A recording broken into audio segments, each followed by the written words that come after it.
Sorry I missed yesterday. We had some work to do together with the EU on really aspiring new programs. But this morning was really fascinating. I loved the talk from Professor Grissar and on the new organization, how to organize towards the future. This was really inspiring from conception to interesting to see that also the concepts already resulted in early 2000. And only now we see that many of the industries are starting to apply that. I'm also a bit nervous because I know my previous mentor, Joachim, is a previous mentor of mine when I worked at P&G. And our former site leader, John, is also here. So I hope we made some progress. After the talk, we'll talk that. So this is, for those who don't know, P&G. This is our products. So a range of billion-dollar brands. This is some of our numbers. Consumers is boss. We are global in different countries, so this is the numbers. I will not bore you with more of that, since you can see that on the website. But I'll show you some of our inspiration, what we'll use. I hope the video works. Can the sound goes up? Yeah. At Procter & Gamble, we start each and every day by asking the question, what if? As in, what if we could figure out an easier solution to one of life's daily problems? Or a better solution? Or a more convenient, more sustainable, more innovative solution? For over 175 years, we've asked, what if? Because the only way to find the answer is to start by asking the question. For example, what if getting your clothes clean could be made easier and easier and easier and easier and even easier? What if we could somehow make this and this and this smell like this, this, and this? What if we made a diaper that could hold a gallon of baby pee? As in a full gallon of baby pee. That could come in handy. What if dish detergent could save lives? Cute, precious, cuddly lives. What if we could make an eraser that was magic? As in literally magic. What if we applied what we know about cleaning dishes, hands, and clothes to helping clean the world's drinking water? What if we focused on solving more of the little problems so people could focus on solving more of the bigger problems? And what if after almost 2 centuries of asking that same simple question, we were still super obsessed with discovering new and interesting answers? Because what if your skin could be reprogrammed to act younger? Or what if a detergent could reshape your clothes? Or what if hair never changed with the weather? Or what if stains never actually stained? Or what if dishes cleaned themselves? Or, well, you get the idea.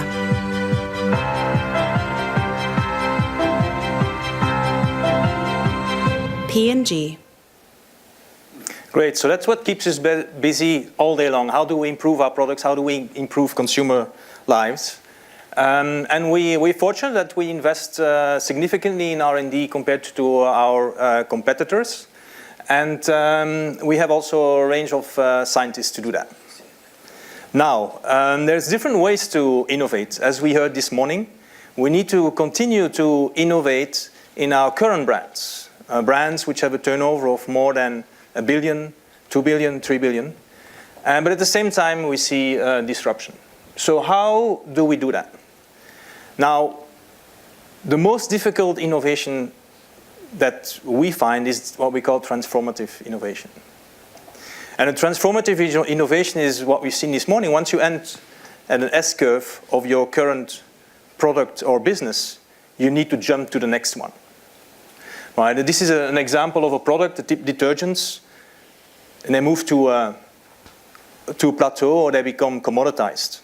How do you go to the next S-curve? Why is that difficult? It's much more difficult than disruptive innovation because you are so much assets in it, right? You have huge revenues which you can lose. If you go in disruptive innovation and look for a new business, you have nothing to lose and everything to gain. So that's difficult, right? If you have a tight brand of 3 billion turnover and you want to innovate there and you're wrong, that's painful, right? And so we'll still have to do that. We still have to jump the next S-curve. And this is an example in detergents. We used to have powders. We jumped to liquids. And then a few years ago, we jumped to this new form, Tide Pods.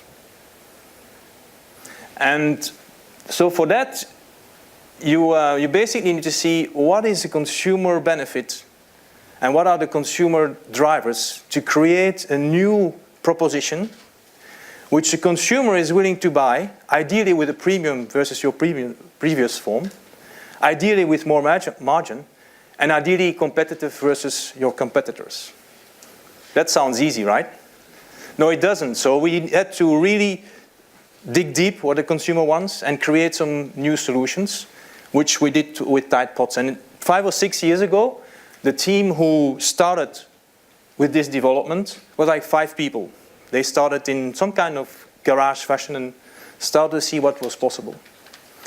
And now they think 80 people are supporting it from R&D, and this is our partnerships.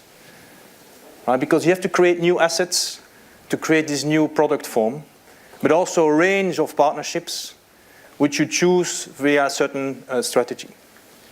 And that took several years. And now this brand is, the sales about more than 2 billion globally over the last 2-3 years. So it's a success story. But what is interesting here, you look at the technology, which is also a nice blend. Because typically, detergents, like a liquid detergent, what we call formulated products, it's very easy to do. You take ingredients, you mix them, and put them in a bottle. Right? That's kind of the simple way of our business. It's more complicated. But on the other hand, we also make diapers, which we call assembled products. They're also easy to do. You buy ingredients and you stick them together in a machine. At the end, you have a diaper, but it's assembled. And so if you look at this technology, because nobody in the world can make this, it's really new technology. And so what we were able to do is to mix 2 types of industries, 2 types of platforms together. So we got the diaper guys working with us, with detergent guys, and make this. So this is made in big converters. So this is an illustration on how you can have your core business, try to really understand the consumer, create a new solution to jump to the next curve. And you could say we're lucky with this one, but it was also hard work to really bring it to the next level. So that's one example. I can give you more, but this was hard work. So we went on vacation, and then we had this nice scenery here, and I spent there a few days. And then after a while, it looked like this. And then I kind of have a question for you. Right? You saw the pond with, I call it lily pads, these flowers. And they grow. And then I have this question for you. I put it down not to mention it. Do you know what the answer is? The last day. Excellent. Excellent. So that is indeed. So you see the first picture. And these lily pads grow exponentially. And if the pond is half full, that's 47 days, because it exponentially doubles, it's 1 day. And so there is the important lesson, and this is a picture from the Singularity University. I don't know whether you know what Singularity is. This is from 3-4 years ago. At that time, it was a bit cutting edge. Now it's all the themes we heard this morning and you heard yesterday. But exponential technologies, exponential business model, this is very difficult for large companies and everyone else to understand, because most of us think linearly. Most of the business schools teach linear business models. And especially for large companies, it's very difficult to grasp. Why? Because they have a legacy in assets and legacy in mindset, right? Because here, you at this part, this is the exponential curve, and this is the linear thinking. So if you have a new idea which is highly promising, and you think it's going to be exponential, you start working on it, and you make a linear business model. So you work a year on it, and then you go back to the company and say, oh, I'm disappointed. It didn't work as good as you expected. What's the answer? Let's drop it. The problem, it's exponential. Because 2 years later, you're here. And then the legacy is there. We should work on this. Some young Gen Y person, we should work on this technology. No, we looked at it 2 years ago. It doesn't work. And then you're lost. right? So this exponential thinking is very difficult. And for assets, it's even worse. If you have plant assets with an exponential organization, you'll be more efficient. And then you think, oh, this is not overtaking us. Robots is not overtaking us. At some point, it will. And so how do we, as a large company, react and work in this environment in addition to the innovations you've seen earlier? And there's 3 areas we need to look at. Technology is the first one. This is just one example of an exponential technology. It's basically giving more practical examples of what we talked this morning. But one example is Raman technology. It's a nice name. And several years ago, people were asking, hey, Raman technology would be great if I put that in my production plant to do quality control. I can measure online full composition. The problem, this machine costed $500,000. Now, to replace an operator with $500,000 machine, that doesn't make sense. It doesn't work. 2 years later, you can put this in here, and you're all 50,000. Oh, you might think about it. A year later, you can put this online and measure continuously your product, and you don't need quality control anymore. You can remove it. So this is an example of technology. Technology being exponential, and that means you have to constantly see where the technology is and when to absorb and what to absorb, and sometimes forget your memory. This is an old chart by now, right? It's exponential business models, how to minimize your assets and leverage this type of models. So this is an old example, but we have some examples here, right? We launched recently Skin Advisor, right? You look at the mobile phone and it basically recommends which product to use based on AI, artificial intelligence on scanning. So that's number 2. Number 3, so we have technology business model. Number 3 is also what mentioned earlier. It's the whole space of sustainability and environment. So this is our goals. But this is the next one is a video of what we try to do in small in this space. Every year, around 8 million tons of plastic finds its way into the ocean. And a lot of that plastic ends up on our beaches too. It's time to change. As the world's #1 shampoo, we use plastic in our bottles. But now we're beginning to get plastic from a new source in France. Over 100 NGOs and 1,000 volunteers have been collecting it from beaches and handing it to our innovative recycling partners at TerraCycle and Suez, who turn it into pellets, which we turn into shampoo bottles. Like this.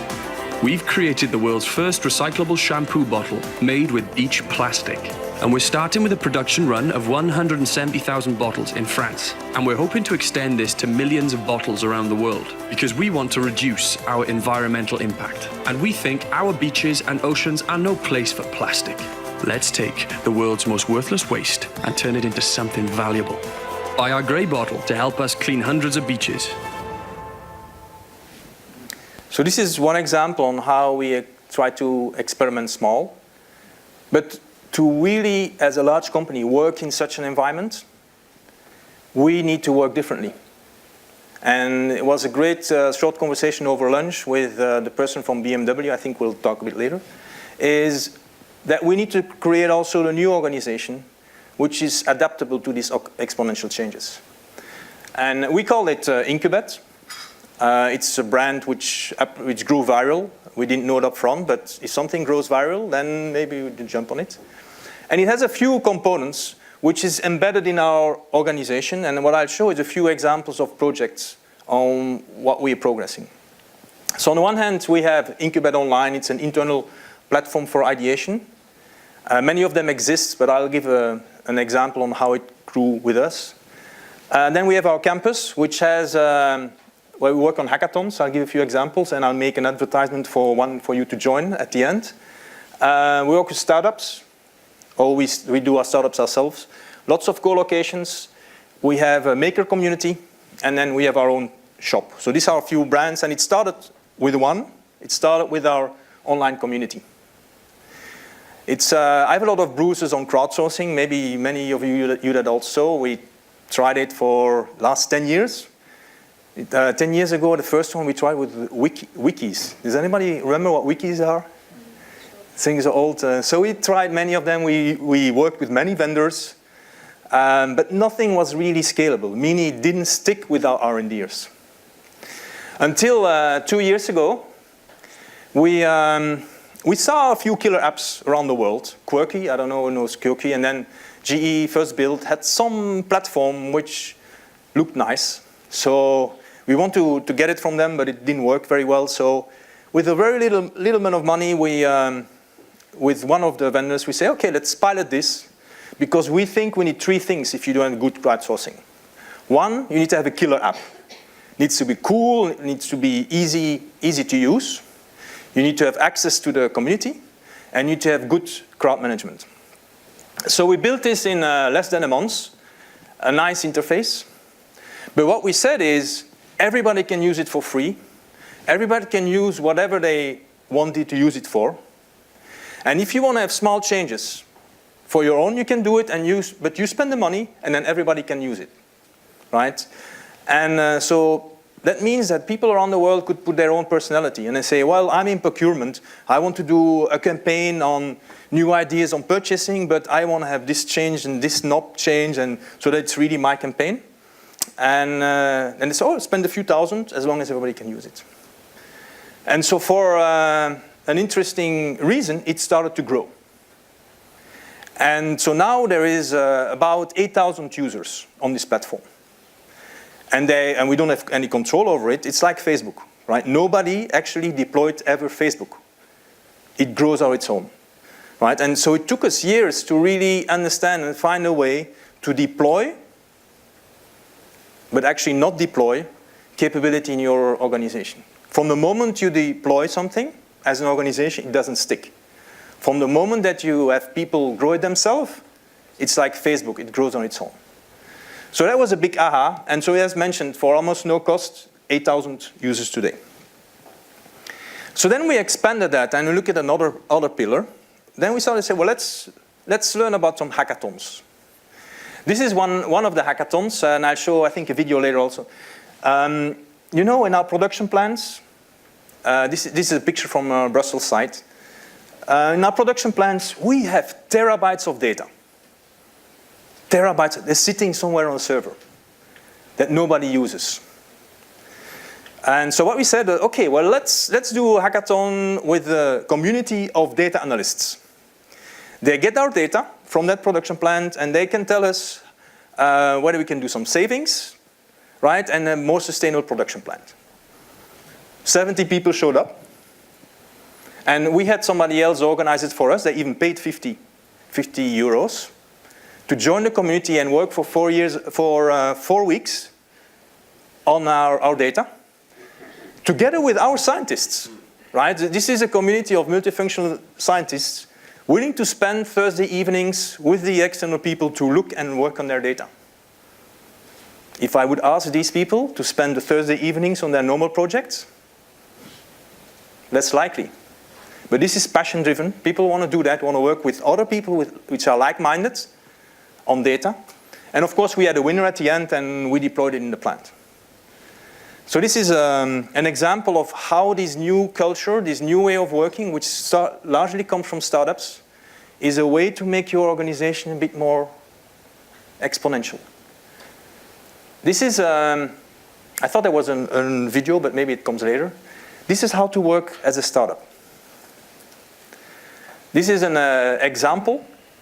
And a few years ago, organizationally, we had this bimodal or ambidextrous organization, as mentioned this morning. We said, let's put some thinking aside on how we can create new business models in completely new areas. So it's some brainstorming. And the 3 of us, that's the idea where I had passionate, so I joined with Norbert and say, well, let's really do this. This is Tide Spin. It's launched now for 2 years. It's a laundry service. And it's located in Chicago. And why in Chicago? Because when we looked at the business model, we looked at when you go to New York or Chicago, and you're in the laundry business, like making detergents, you go to an apartment building, nobody has a washing machine. So talking about disruption, if the whole world is going to urbanization, and in the big urban cities, nobody has a washing machine, where is your detergent business going? they all have services. So we had to be in there. But if you want to start a business like that, you don't want to be in a non-urban area. You have to be where these consumers are. So we said, we're going to put this startup in Chicago. So this is actually in the center of Chicago. It's an incubator called 1871. And it's a fantastic place. It's in, if you know Chicago, it's in the center. It's the Commerce Building. It's beautiful. So we said, yeah, we'll sit there. And this is David. It's the brand manager, who basically said, I want to do this. And spending full time on that.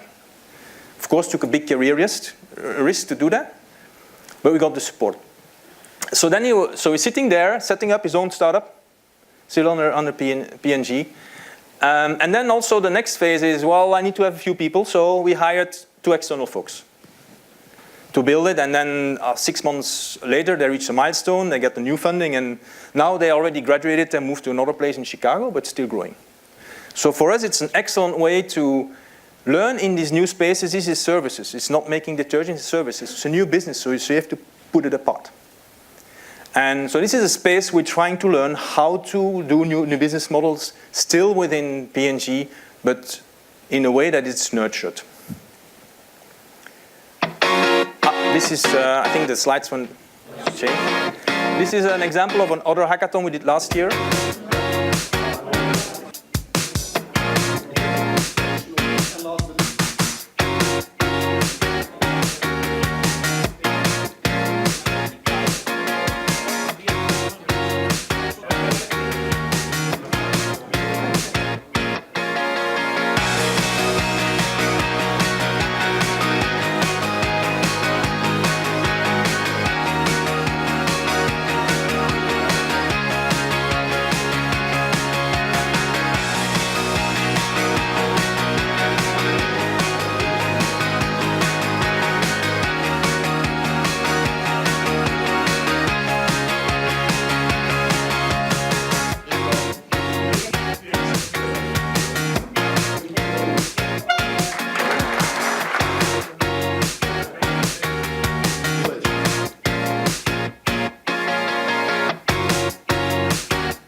So this was I guess the video was more or less self-explanatory, but it was with a range of other large companies. You've seen that.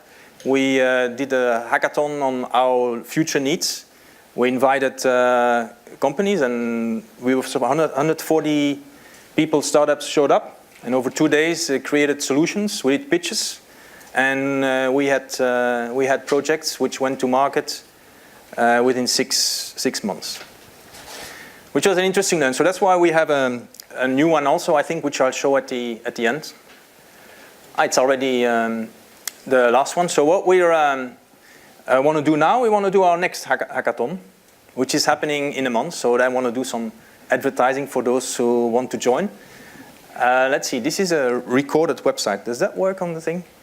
It normally goes down.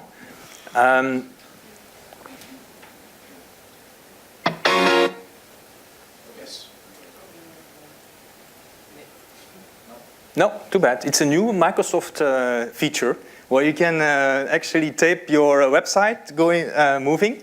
It's really cool. I recorded it in an airport, so normally it works. But I'll talk you through, or I don't know whether you can display the website. But so as mentioned last year, we had all these companies.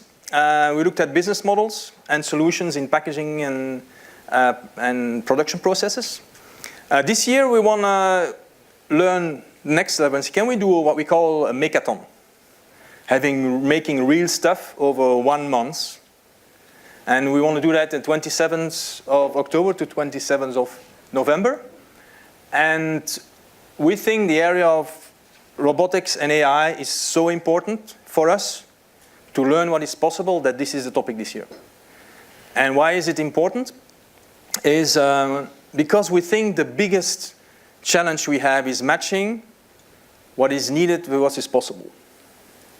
Because on the one hand, you have all these expert companies on AI and robotics and say, look what is all these things which are possible with this new technology. You can change the world with it.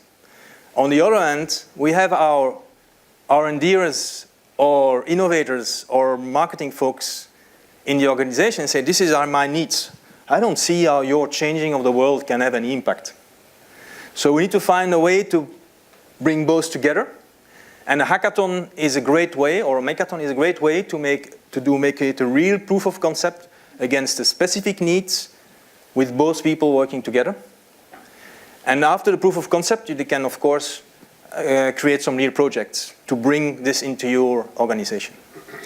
And so if it doesn't go down as 4 topics, we're looking at bots and AI in the home. We're looking at them in a lab environment, in the production process, and in the supply chain. And partners are AB InBev, like last year. We have Solvay, so pure chemical. We have DEME, dredging, so very, very different businesses. And Puratos from large companies. From robotics, we have ABB, Coesia, so a range of robotics companies. And then for AI, we have Microsoft, Google, and IBM to confirm. They will provide their platform. So it's going to be lots of fun. That's the other thing. This is a lot of fun also. And so those who would like to join, we have 3 locations. Brussels at P&G, New York. So AB InBev is doing it in the Budweiser brewery in New York. And then Singapore. So this is an invite also. I think that's what I had.